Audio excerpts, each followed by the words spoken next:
Yankee Stadium is one of those ballparks where the name carries more weight than the building itself.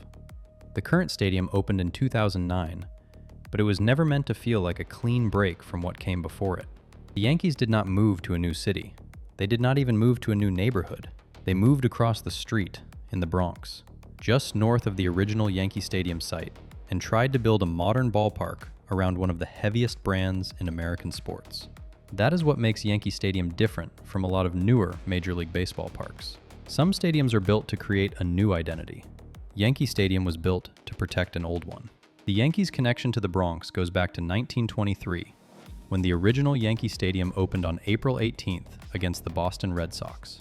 Before that, the team had played at Hilltop Park and then the Polo Grounds, where they were tenants of the New York Giants. That arrangement became harder to justify once Babe Ruth arrived from Boston and turned the Yankees into the biggest draw in baseball. Ruth changed the scale of the franchise. He changed attendance. He changed the team's business future. The Yankees needed a building that belonged to them. The original stadium was designed by Osborne Engineering and built by White Construction Company. It cost about $2.5 million, which was massive for the time, and it was unlike any baseball park that had come before it. It was the first major sports venue in the United States with 3 tiers of seating, and it opened with a capacity that dwarfed most ballparks of the era. This was not a tight neighborhood park like Fenway or Wrigley. It was a stadium in the full sense of the word, and the first game immediately gave the building the moment it needed. The Yankees beat the Red Sox 4-1, and Babe Ruth hit a 3-run home run. That one swing helped lock the stadium's identity into place. It became the house that Ruth built. Not because Ruth designed it, but because his popularity made it possible. From there, the original Yankee Stadium became tied to almost every major stage of Yankees history. Lou Gehrig's farewell speech happened there in 1939. Joe DiMaggio played there. Mickey Mantle played there. Reggie Jackson hit 3 home runs in Game 6 of the 1977 World Series there. Derek Jeter built his early legacy there before the franchise eventually moved across the street. But the original stadium was not a museum piece that stayed frozen in 1923. It changed a lot. The biggest change came in the 1970s, when the building underwent a major renovation. The Yankees played at Shea Stadium in 1974 and 1975, while the old ballpark was rebuilt. When they returned in 1976, the stadium had a different feel. Some of the old visual character was gone. The famous frieze, which originally ran along the roof, had been moved to the outfield area. The old columns that created obstructed views were gone too, but so was part of the old ballpark's rougher, older texture.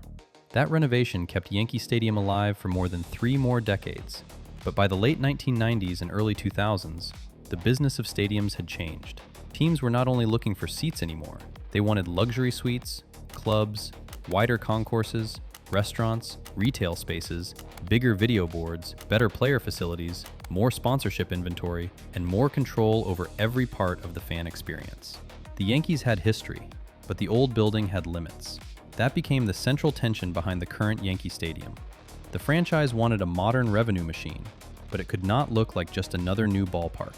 It had to look like Yankee Stadium. Construction on the current stadium began in 2006 on former parkland from McCombs Dam Park and Mullally Park. That location became one of the most controversial parts of the project. The stadium was not built on the exact footprint of the original building. It was built across the street, which meant public parkland had to be taken and then replaced elsewhere. For the Yankees, the move allowed the team to keep playing in the old stadium during construction. For critics, it became a question of public land, public cost, and whether one of the richest franchises in sports should receive major public support. The cost remains one of the most debated parts of the stadium. The ballpark itself was widely reported as one of the most expensive stadium projects ever built, with the broader project often placed around $2.3 billion when stadium construction, financing, infrastructure, garages, and replacement parkland are discussed together. The financing involved tax-exempt bonds and public subsidies, which brought years of criticism from watchdog groups and public finance analysts. That matters because Yankee Stadium is often presented only as a prestige project. It is that, but it is also a public cost story. The building is impressive. It is also the product of a stadium financing era where teams leaned heavily on public mechanisms, even when the franchise itself had enormous value. The design came from Populous, known at the time as HOK Sport, the same firm behind many major sports venues. The goal was not to copy the old stadium exactly. It was to build a modern version of it, using the old stadium's visual language. The exterior is one of the clearest examples. The current Yankee Stadium is wrapped in limestone and granite, giving it a formal, heavy look that separates it from the brick and steel retro ballparks that defined much of the 1990s and 2000s. It does not try to feel like Camden Yards. It tries to feel like a monument. The name above the gates, the arches, the scale of the exterior, and the color palette all point back to the 1923 building. Then there is the Great Hall, one of the stadium's signature spaces. It runs between gates 4 and 6 and covers about 31,000 square feet. For many fans, this is the first real impression of the stadium.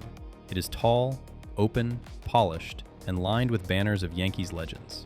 It works almost like the front lobby of the franchise. You walk in, and before you see the field, you are reminded of Babe Ruth, Lou Gehrig, Joe DiMaggio, Mickey Mantle, Yogi Berra, Reggie Jackson, Derek Jeter, Mariano Rivera, and the rest of the Yankees' historical weight. The current Yankee Stadium is built as a living museum as much as a ballpark. The Yankees Museum is located on the main level near section 210. It includes artifacts, memorabilia, a ball wall with signed baseballs, and Thurman Munson's locker from the original stadium. Monument Park was also moved into the new building, now located beyond the center field wall. It contains the Yankees' retired numbers, plaques, and monuments honoring the most important figures in franchise history. So even though the current stadium is not the same physical building, the Yankees tried to carry the old symbols into the new one. The frieze returned to the roofline. Monument Park came across the street. The field dimensions were kept in the same general family as the previous stadium configuration. The team kept the Bronx setting, the subway presence, the bleachers, and the old ritual of the bleacher creatures doing roll call in the first inning. But the current stadium also exposed how different modern stadium design had become. The listed baseball capacity is 46,543, which is large by current MLB standards, but smaller than the old stadium at different points in its history. The reduced capacity is partly the result of wider seats, more legroom, larger concourses, suites, clubs, and premium areas. In older stadiums, the goal was often to fit as many people as possible into the building. In modern stadiums, the goal is to generate more revenue per fan. That difference is visible inside Yankee Stadium.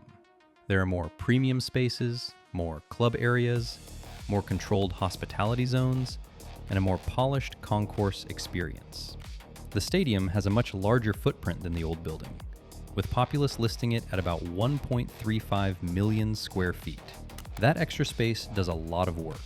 It creates wider circulation, more food and beverage points, retail, team offices, media spaces, player facilities, and back-of-house operations that older stadiums were never designed to handle.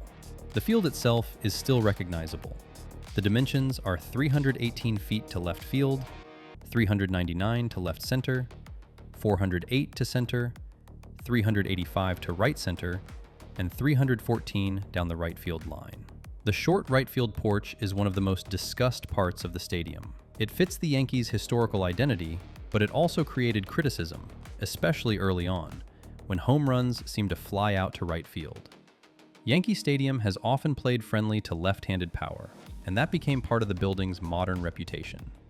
The first regular season game at the new stadium was played on April 16, 2009. It did not begin with a perfect Yankees script. Cleveland beat New York 10-2. Jorge Posada hit the first Yankees home run in the new ballpark, but the day mostly belonged to Cleveland. For a franchise that sells history better than anyone, it was a slightly awkward opening. The building was new, the expectations were huge, and the first official result was a blowout loss. The rest of 2009 changed the tone quickly. The Yankees had loaded up before the season, adding CC Sabathia, Mark Teixeira, and AJ Burnett. By the end of the year, the new stadium had already hosted postseason baseball. Then, it hosted the World Series. The Yankees beat the Philadelphia Phillies in 6 games, clinching the franchise's 27th championship in the stadium's first season. That mattered. It gave the new building immediate legitimacy. The original Yankee Stadium opened in 1923, and the Yankees won the World Series that year. The current Yankee Stadium opened in 2009, and the Yankees won the World Series that year too. For any other franchise, that would sound like a marketing line. For the Yankees, it became part of the building's foundation. Since then, Yankee Stadium has settled into a slightly complicated identity. It is home to the most famous baseball team in the country, but it is not universally loved as a ballpark. Some fans admire the scale, the history, the clean sightlines, and the way the building brings the Yankees' past into a modern setting. Others see it as too polished, too expensive, too corporate, and not as intimate as the original stadium. That is one of the more interesting parts of Yankee Stadium now. It was built to look backward, but it still has to function like a current entertainment venue. The Yankees have to preserve the feel of tradition while also selling premium hospitality, digital displays, sponsorships, mobile tickets, modern concessions, and a high-energy game presentation. The building is always balancing those two sides. The original Yankee Stadium site is now Heritage Field, part of the rebuilt parkland around the stadium area. The old building is gone, but the footprint has not disappeared completely. Fans can still stand where the old stadium once stood, while the current Yankee Stadium rises just across the street. That creates a strange setup that very few sports sites have. The old Yankee Stadium is not just a memory buried somewhere under a parking lot, it is marked nearby.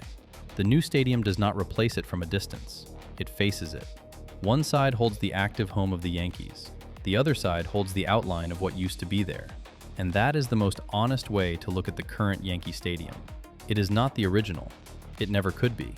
It is a modern, expensive, corporate, highly controlled version of a name that means more than almost any stadium name in baseball. But it is still in the Bronx. It still has the short porch and right. It still has Monument Park. It still has the roll call from the bleachers. It still has the freeze along the roofline.